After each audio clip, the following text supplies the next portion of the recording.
Hello everyone, welcome back to my channel. অনেক দিন বাদে আজকে একটা ব্লগ ভিডিও নিয়ে চলে এসেছি তোমাদের সাথে শেয়ার করতে। সো দিনটা ছিল 9 সেপ্টেম্বর, সেদিন ছিল আমার অংশুর বার্থডে। তো সেই বার্থডে দিন কী কী করলাম, কী কী হলো, সেগুলোই সব কিছু তোমাদের সাথে শেয়ার করব। সকালবেলা একটু দুধ কর্নফ্লেক্স খেয়ে ও পড়তে চলে গেছিলো, যেহেতু ওর সামনে এক্সাম আছে। টাটা।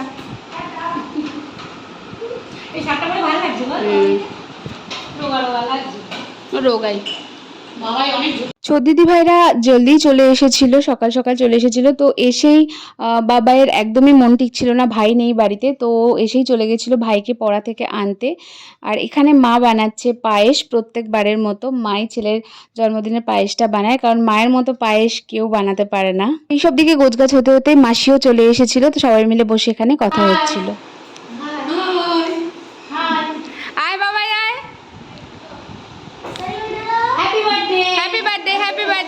প্রতিবার বার্থডে কেক আগে থেকে অর্ডার দেওয়া থাকে, বাট এবার যেহেতু আমি বেরোতে পারিনি তো কেক অর্ডার দেওয়ার কেউ ছিল না। সো ওরা বার্থডের দিনই ভাই বোন গিয়ে চুজ করে নিয়ে এসেছিলো কেকটা। এই কেকটা ওরা পছন্দ করেছে। আর এখানে এসে মাসি সমস্ত চকলেট দিয়ে দিয়েছিল ছেলের হাতে, সবাইকে ডিস্ট্রিবিউট করার জন্য। আর এখানে সব গিফট দেওয়া চলছে। তুমি দাও। Happy birthday. Thank you. এছাড়া এসেই এখানে একটু লুচি করে রেখেছিলাম, ওর ফেভারিট লুচি আর পনির, সেটাই এখানে ও খাচ্ছে। আর এদিকে চলছে বার্থডে ডেকোরেশন করা, যেটা প্রত্যেকবারই একটা বিরাট ঝঞ্ঝাটের হয়ে যায়। সো যাই হোক, এই কাজগুলো ওরা ভাই বোনেরা মিলেই করে প্রত্যেকবার, এবারও সেটাই হচ্ছে। দেখলে যেন মনে হয় অংশুর বার্থডেতে প্রত্যেকবারই হাফ-ইয়ারলি এক্সাম থাকে। তো ও বার্থডেতে প্রচুর আনন্দ করলেও মনের মধ্যে কোথাও না কোথাও একটা টেনশন কাজই করে, সেই জন্য ও সেইভাবে আনন্দটা করতে পারে না। লাস্ট ইয়ার ওর সব ফ্রেন্ডসরা এসেছিলো, যেহেতু এক্সামটা কিছুদিন বাদে ছিল, বাট ইউজুয়ালি ওর exam birthday just immediate next ডেতেই হয়। এবারও তাই 10 সেপ্টেম্বর থেকে ওর এক্সাম। সো যাই হোক, তার মধ্যেও সব কিছুর মধ্যেও সেলিব্রেশন তো জারি থাকবেই। তো আমি বলি ওকে, যেটুকুনি সময় পাচ্ছি সেটুকুনি সময় মজা করে নে, পরে যা হবে দেখা যাবে। Happy birthday to you, happy birthday to you, happy birthday, happy birthday, happy birthday to you. May God bless you, may God bless you, happy birthday, happy birthday, happy birthday to you. Happy birthday. Okay একটু খাইয়ে দে তো।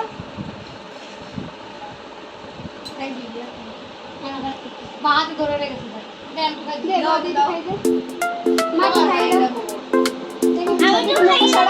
আচ্ছা photo তুলতে পারো।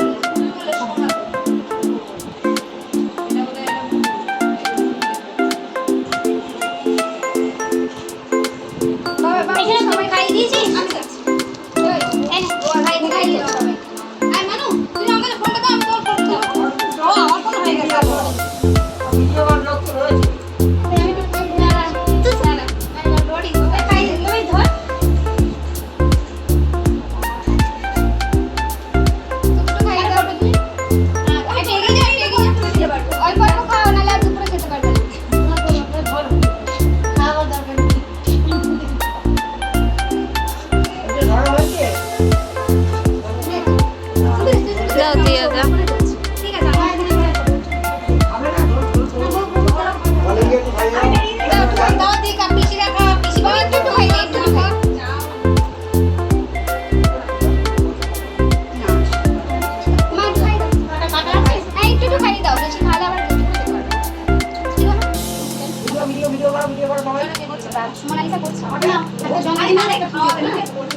চলো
cake cut হওয়ার পর এই যে কেক পিস পিস করে কেটে সবাইকে ডিস্ট্রিবিউট করা, এটা একটা বিরাট কাজ। আমি এই কাজটা কোনোদিনই করি না।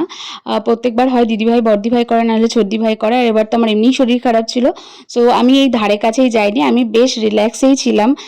শরীরটা খারাপ ছিল বলে আমাকে কেউ কোনো রকম দায়িত্বও দেয়নি। সো যাই হোক, তারপর পল্লব আসলো, যেহেতু কেক কাটিংয়ের সময় ও ছিল না, ও একটু গেছিলো, বাইরে গেছিলো কাজে।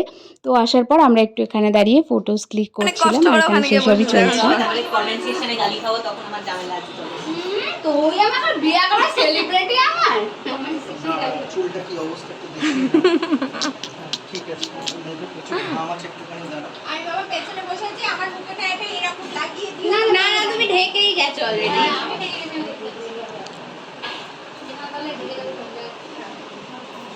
আগে দেখে বল কে কি আছে। মামার মুখটা একটু বেশি গোমড়া লাগছে, মনির মাথার উপরে একটু ঘাম আছে যেটা চকচক করছে।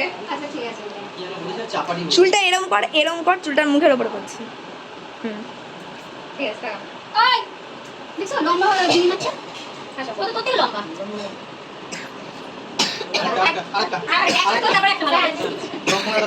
আপেন ছেড়া ছেড়া।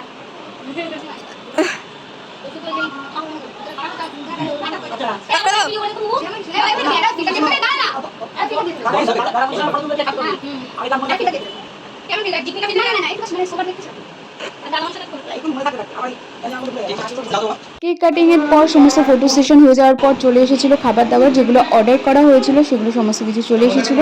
আর আজকে দুপুরের মেনুতে ছিল পোলাও, দই কাতলা, মাছ ভাজা, আর মাটন কষা, চাটনি, পাঁপড়, পায়েস আর মিষ্টি। তো সবার আগে অংশুকে এখানে খেতে দেওয়া হয়েছে, যেহেতু ওর বার্থডে, তো ওর নামে ওর জন্য এত কিছু আয়োজন, সেই জন্য ওকেই সবার ফার্স্টে খেতে দেওয়া হয়েছে। তো ওর সাথে সবাই এখানে বসে গেছিলো খেতে। বেশি হাবিজাবি কোনো রকম কিছু করা হয়নি, ও বেশি পছন্দ করে না খেতে। তো সেজন্য জাস্ট সিম্পল রান্নাবান্না হয়েছিল, সিম্পল কিছু অর্ডার করা হয়েছিল। আর এখানে সবার খাওয়া দাওয়ার পর্ব চলছে, আমরাও এখানে খেতে বসে গেছিলাম। আমি যথেষ্ট রিল্যাক্সেই সব ছিলাম পুরো গোটা দিনটা, আমাকে কেউ কিচ্ছু বলছিল না কাজ করতে, যেহেতু আমার শরীরটা খারাপ। তো আমাকে সবাই বলছিল না না না, তোকে কিছু করতে হবে না। তো যাই হোক, ভালোই লাগছিল।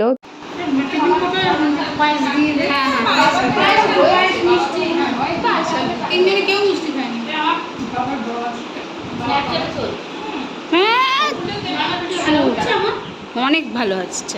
আমার ফোন কত ভালো বলতো। খাওয়া দাওয়া করে যে যার মতো একটু সবাই রেস্ট নিচ্ছিল, কারণ সবাই একটু রিল্যাক্সের দরকার সারাদিন পরে। আমরা এখানে বসে গল্প করছিলাম, বাবা ছেলের ভরত মিলাপ চলছিল, তো সবাই মিলে একটু গল্প করছিলাম। অনেকদিন বাদে সবার সাথে দেখা হয়েছে, আমার সাথে স্পেশালি। আমার এত বড় শরীর খারাপটা হওয়ার পর সবাই এসছে অনেকদিন বাদে। তো যাই হোক, তারপর আমাদের একটু চললো আশীর্বাদ পর্ব, যেটা সবাই মানে সবাই তো ছিল না ততক্ষণ পর্যন্ত। তো মা, বাবা, আমার শাশুড়ি মা, আমার শ্বশুরমশাই তো ওপরে উঠে আসতে পারে না, নেক্সট ডেতে পল্লবও চলে গেছিলো। তো সবাই মিলে ওকে আশীর্বাদ করলো, যেটা সবথেকে বেশি ইম্পর্টেন্ট। এই সমস্ত কিছু রিচুয়ালস, সমস্ত অনুষ্ঠান, সব কিছুর মধ্যে সবথেকে ইম্পর্টেন্ট জিনিস এই আশীর্বাদ পর্বটা। তো সেটাই এখানে চলছে। বাবার মুখ উজ্জ্বল করো, বংশের মুখ উজ্জ্বল করো, বড় হও, লেখাপড়া শেখো, ভালো মানুষ হও। শঙ্খ বাজার তো একটু বাবাই দিয়ার কাছে দে। শঙ্খ বাজানোর কথা মনে নেই, তাই ভাবছি কি একটা হলো না। সবাইকে নমস্কার করবে, ঠিক আছে? আমাকে নমস্কার করবে। হ্যাঁ, নমস্কার করোনি কিন্তু।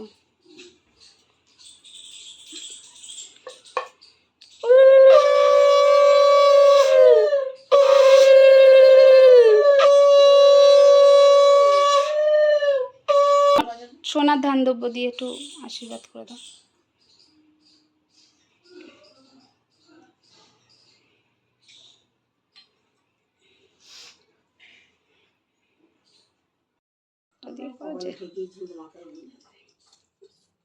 বাবাই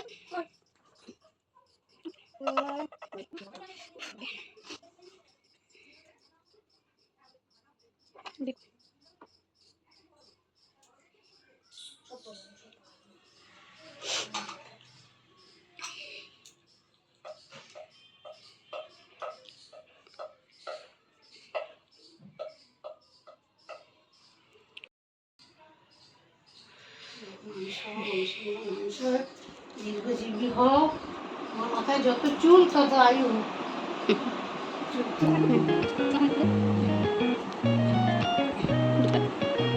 দুটো দেখা যাচ্ছে। টাকা দে।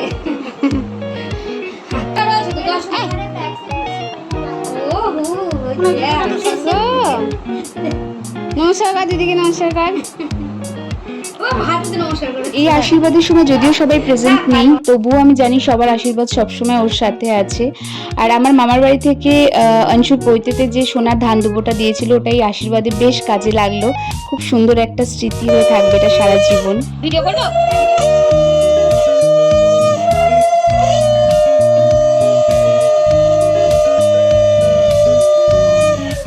মাছটা বেশ ভালো ভিডিও হয়েছে। হ্যাঁ, সো আজকের মতো এই বার্থডে ব্লগটা আমি এখানে এন্ড করছি। সবাই মিলে একটা দারুণ সময় কাটিয়েছিলাম। আর এতদিন শারীরিক অসুস্থতার কারণে আমি খুব একটা ব্লগ আপলোড করতে পারিনি। এবার থেকে চেষ্টা করব রেগুলার ওয়াইজ ব্লগ আপলোড করা। ততক্ষণ পর্যন্ত সবাই খুব ভালো থেকো, সুস্থ থেকো অ্যান্ড স্টে টিউন। বাই।